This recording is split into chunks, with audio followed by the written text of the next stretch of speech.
Hello again, everybody. It's Takedown. Scott Casper with you. We continue our coverage of the sport of wrestling. We head to Texas. Wayland Baptist has a coach that is absolutely on the mark, and he joins us now. Coach, good morning. What time is it in Texas? Well, I'm in North Dakota, so it's 8:15, 8:20. Okay, so you're in North Dakota scouting out all the talent that's everything that's taking place. Aaron Meister joins us. The Fargo Nationals are going on. This is the big tournament, over 4,000 competitors, and it's quite a sight, isn't it? Yeah, it's a great event. We had our girls wrestling in the World Team Trials, and obviously there's a ton of other competitors. And I heard Sandy Stevens say the other day that it's grown by 3 or 4 states, and the cadet women's grew by 35 participants, and the junior Grecos grew by like 52, and they haven't even went into freestyle yet. So wrestling's growing. Isn't that amazing? I love it. I love it, Coach. You bring a great deal of experience to your position, both to both programs, both men's and women's. Talk about. There's really only a 4-year history to talk about, but within 4 years, both you and the former head coach Johnny Cobb have done an amazing amount with what you have. Yeah, it's been a good journey, and I look for that trend of success to continue. We've been blessed by being in a great location to where we can recruit a lot of good wrestlers. The culture of Texas wrestling is still being developed. There's a ton of potential. It's a huge state with a lot of people to choose from, and it really just goes back to Wayland Baptist University stepping up and saying they're going to have a program, and not just have a program, but giving us the tools that we need to be competitive and successful. I mean, they want to win. That's the biggest part. They want to win, and they want to do it the right way. And it's evidenced by the great number of kids you guys are getting, high-quality kids, both men and women. Let's talk about the young men first, and then we'll settle in on the women as you're coaching them up in the Dakotas. But the men truly are. I mean, they're deep. Coach, they show up on campus. They want to work hard. They want to get good grades. Talk to us about your young men. Well, we've gotten better every year in that aspect, numbers wise and everything. And kind of our philosophy is strength in numbers. I mean, our first year we had 20 or 30 guys, went to 40, and now we're 50 plus. And so first we had to fill the lineup, then we had to get a little experience and depth, and now we're definitely getting into the quality. So, when you got 3 or 4 guys at each weight class competing for a spot. And then, so if you figure 3 or 4 or 5 guys at each weight class, that's your weight class, the weight class below, and the weight class above. You're going to get a lot of different looks, and there's really no option but to get better if you're in that room every day. Who are some of the standouts for you there in the men's program? This past year, our standouts were Andrew Porras. He qualified for nationals at 133. Chris Hart. He's been with us since the beginning. He'll go into his 5th year, and he's been a 3-time national qualifier and All-American. Victor Thomas has been a 2-time national qualifier for us at 149. And Jose Alvarez, Chino Alvarez, has been a 2-time national qualifier, 2-time All-American. He was our first finalist a couple years ago. He got injured last year and had a medical red shirt, but he should be back. And Marquise Christian, he's our heavyweight, and he's a 3-time national qualifier, and all those guys are Texas guys. Yeah, don't tell me they don't wrestle in Texas, because gosh darn it, they do, and there's a lot of them. We're talking with Coach Aaron Meister, head coach of the Pioneers of Wayland Baptist, and they are absolutely leading the way. Coach, talk to us a bit about the division you guys are wrestling in as we continue our conversation on men before we go to the women. How difficult is it? Is it getting better? Is it getting more competitive? What's your stance? What's your take on your competition? Oh, it's good. We're in a location, in the panhandle between Lubbock and Amarillo, and so we see some good competition throughout the year in Colorado, some D2 schools, New Mexico Highlands there, and Oklahoma City up the road. And so a lot of people go there to wrestle, and we meet a lot of people there, and we wrestle in the NAI organization. And the landscape of that is just blowing up. It's, this year I think there's 4 to 7 new schools that have added, and that's happened over the past 3 or 4 years. They've changed their standards for qualifying. Instead of wrestling in tournaments earlier in the year and meeting a specific placing standard. Now they've changed that to where you're going to regionals, and you're having to place in the top 4 to go to nationals, and that's really helped give us some more validity as well. And it's just, there's more teams, and there's more people out there, and there's more exposure, and it's getting tougher every day. Your women's program is also causing a stir, as it were. You've got two that I'm familiar with, very familiar with, Tamara Mensah and her sister. I have trouble with her sister's name. Oh, I shouldn't. Tarkia. We just call her TK for short. TK, that's a whole lot easier. Thank you very much for boiling it down. TK Mensa and Tamara Tillman both went up to Fargo with you. Recap the results. They wrestled on Saturday, but recap the results for us. Well, TK went, and she wrestled at 121, 55 kilos, and she went 1-2. She qualified for the second phase of the World Team Trials by placing the top 6 at the WCWA Nationals. That's our organization for women's wrestling.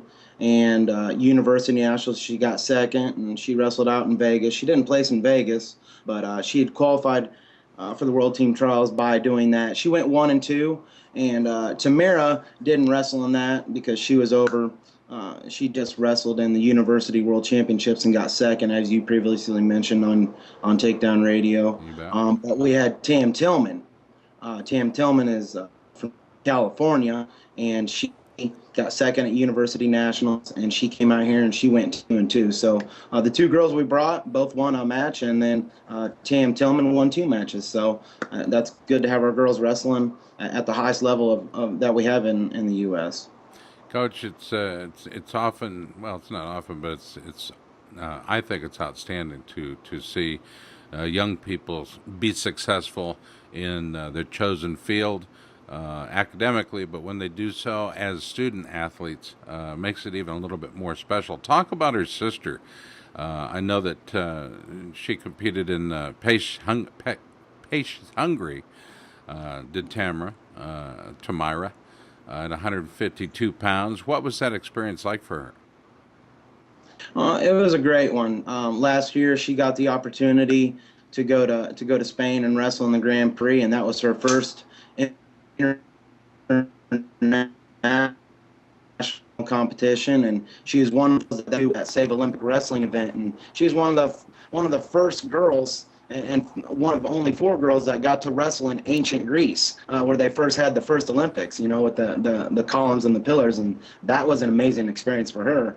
So she got some international experience, got her feet wet, and she came back this year, and she built on that. She won a national title in the WCWA, and she got, she went to University World Championships or the University Nationals, and placed second in that, and went to Vegas and got third in that, and that qualified her for World Team Trials. She got third at World Team Trials. Wow. And went to Hungary and wrestled in that, and got second. So I mean, I guess if you're a wrestler going over there for the first time, can be intimidating, but she's went and she's won matches and placed every time she's went. So it just keeps getting better, and we're on the look for her to try to make a move for the, be on the world team next year, and that's the goal. Just even making the University World Championships is very much akin to the Junior Olympics, say, for college-level students and student athletes, I should say. But she's got her head in the game, doing well at the Grand Prix of Spain. She went 2-0 there, and then she fell to, I think a very wily competitor in Wacken of Germany. That's, I tell you what, I know she's setting goals for herself, and I know you're helping, but good Lord, these girls can wrestle, huh? Yeah, they can. She's just been great, and started wrestling when she was a sophomore in high school. Mm. So when I talk about her, her work ethic, her personality, and her character are impeccable. But what I tell people when we talk about her is we just got to teach her how to wrestle.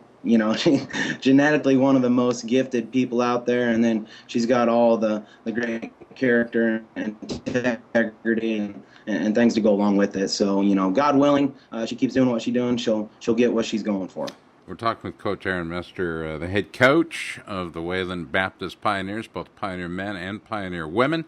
One of the things that's going on there, of course, is a way for each and every one of you fans and those that support good quality athletic opportunities is to take part in giving or helping to build the Johnny Cobb Honorary Scholarship. And you can give to the Johnny Cobb Scholarship Fund, by the way, on the website, the Wayland Baptist website at wbuathletics.com, wbuathletics.com. This is a way for the university to recognize all the goodness that is represented in Johnny Cobb, isn't it? Yeah, it's great. I was lucky enough to be chosen by Coach Cobb to be his assistant 4 years ago when they started the program, and looking at it, I was like, how can I not take this opportunity to be a part of first? It's not technically the first program in Texas. There's been some other programs that have came before but didn't make it, didn't last, and it's the first women's program, and to start both of them from scratch, and I was like, that's just an opportunity that can't be duplicated, and Coach Cobb was the mentor, the leader of that, and he's not only been that, but he's been the mentor and leader and big figure in Texas wrestling since the 1970s. He started the Maverick Club, and then he coached at Tascosa High School, and he coached Brandon Slay, and then he came to Wayland, and his main thing is he just wants to help the kids and build them up and teach them those skills that they'll need in life later. And he just recently stepped down, and it's a no-brainer that we need to try to honor him, and it's a great thing for him, and it's a great thing for the school, and great thing for kids and wrestling to create more opportunities financially for them to go to school and wrestle and get that education and get their degree. By the way, the Wayland Baptist program exists to educate students in an academically challenging and distinctively Christian environment for professional success and lifelong learning. And we are very supportive of those endeavors, of course, and it seems to show up very, very well in its athletic offerings, and wrestling in particular. I think y'all have understood what we've been talking about for a number of years now. Wrestling and religion go together. Well, it's there's a wonderful new article, another interview on takedownradio.com about that very thing, how faith and wrestling go hand in hand, and they're showing it at Wayland Baptist. So again, you can be a part of that, wbuathletics.com. Coach, what are you seeing in Fargo? Are you seeing a ton of future Wayland Pioneers? Are you both men and women? Or are you seeing a select few? What are you looking for? Well, obviously it starts by evaluating them, how they move, how they wrestle, and then getting to know them to see if they're going to be the right fit for our culture.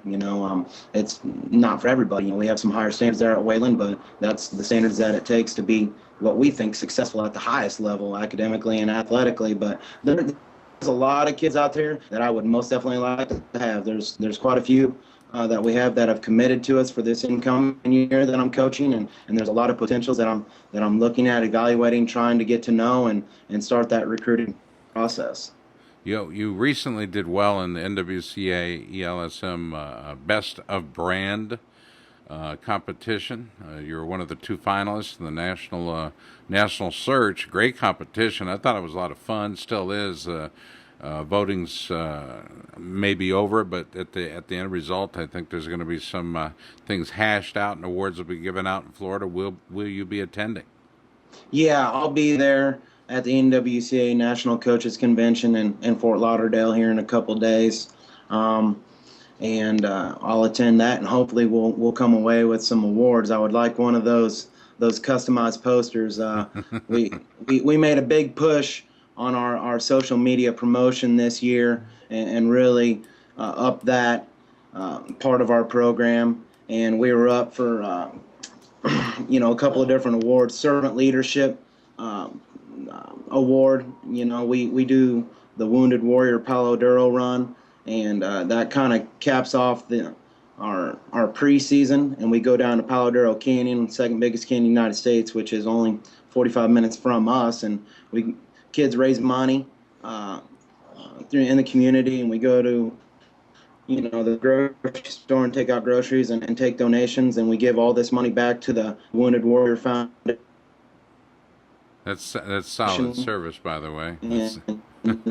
And we have a 6-mile run service program. It's our servant leadership project as the NAI, one of the 5 core values. And so we build on that every year and get bigger. And this year we raised $3,500 some odd dollars, and that got us second. We lost in the voting to Wabash. It was a tough couple days. It's a bracket, and every day you got to step up your game and get more votes. It was exciting to be a part of that for the first time, and then we're also up for a couple of other awards, newcomer awards. So I hope to come away with something, but if we don't get something tangible like a poster or whatnot, we still got the experience and still got our program out there for other people to see us. So that's positive.